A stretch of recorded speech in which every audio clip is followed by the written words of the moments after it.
What would you do if the one person you trusted most turned your world upside down, leaving you to pick up the pieces of a life you didn't choose? My name is Ellie, and at 19, I thought I'd seen the worst of a tunnel mom, took everything I'd worked for, and handed it to a man who didn't deserve a second glance. This is my story, one of betrayal, resilience, and a choice that changed everything. I've been working double shifts at the diner for 2 years, ever since Dad walked out. The grease-stained apron, the ache in my feet, the fake smiles for tips, it was all for us, for Mom and my little sister, Ava. At 16, Ava was all heart, her nose always buried in a book, dreaming of college. I wanted that for her, more than anything.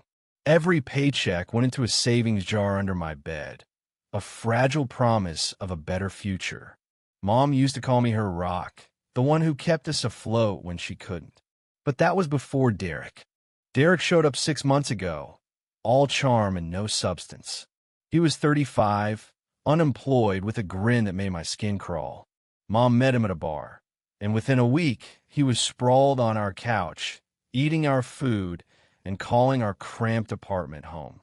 I didn't trust him, but Mom? She was smitten. "He's just down on his luck, Ellie," she'd say, her eyes pleading for me to understand. I didn't. I couldn't. But I kept my mouth shut for her.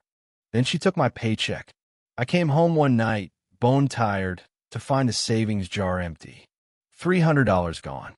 Mom was in the kitchen, humming, oblivious. "I needed it for groceries," she said when I confronted her. But I saw the new leather jacket on Derek's chair, the pack of smokes on the counter. My blood boiled. "You're choosing him over us?" I asked, voice shaking. She didn't answer, just looked away. That was the first crack in my trust. Weeks later, the second blow hit. Mom was pregnant. Pregnant. At 42, with a man who couldn't hold a job and a daughter who could barely keep the lights on. I found her crying in the bathroom, a positive test in her hand. "It's a blessing, Ellie," she whispered, but her voice was hollow. A blessing? It felt like a curse. Ava overheard and locked herself in her room, her sobs muffled through the thin walls. I wanted to scream, to shake Mom until she saw sense, but all I could do was hold Ava and promise her we'd be okay.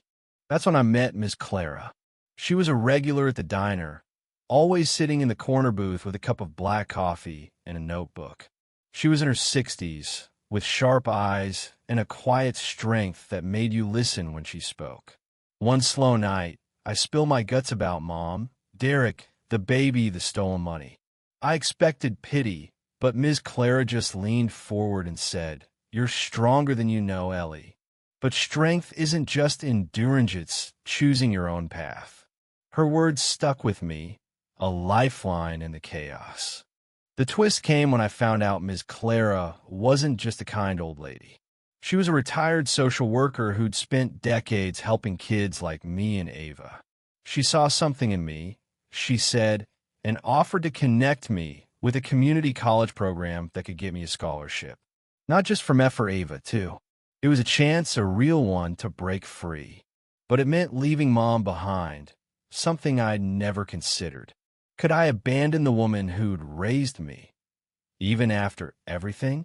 The question gnawed at me. Derek made the choice easier.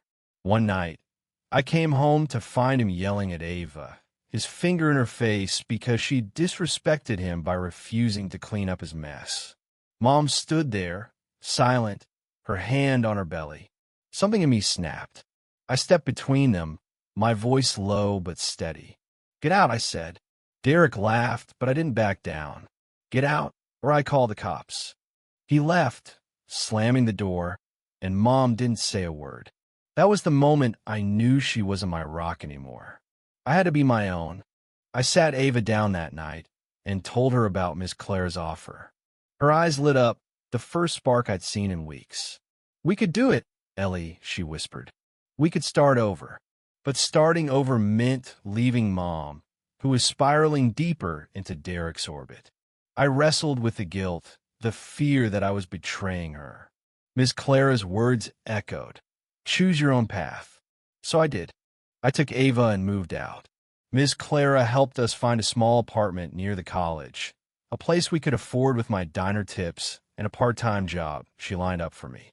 I enrolled in night classes, studying business, something practical but hopeful.